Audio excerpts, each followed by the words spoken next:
Ayan mga kalola, bigyan tayo po ng reward. Ang tawag po ng reward na to ay Aid Celebration. Binigyan niya po tayo ng theme sa ating panel. Then sa profile din po, binigyan niya tayo ng avatar. Tapos, ito po ay nanggagaling sa trade. Kung mapapansin nyo po yung sa trading, meron po ditong bago sa taas. Ayan.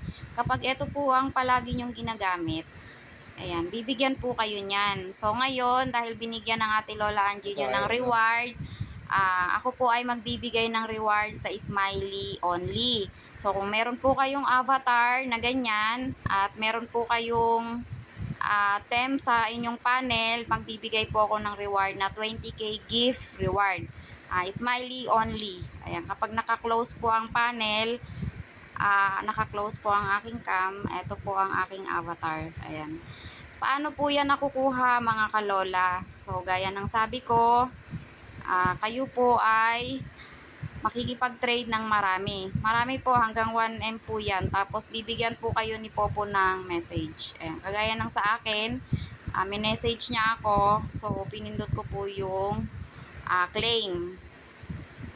Tapos po, nung pinindot ko yung claim, nireceive ko po siya. Ito po yung mga trading. Ito.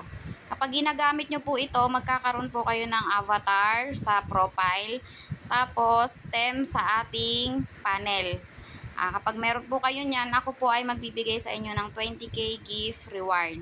So, yun lang po mga kalola ha. Pakisubscribe nyo po ang inyong ate Lola Angie. Bye-bye po.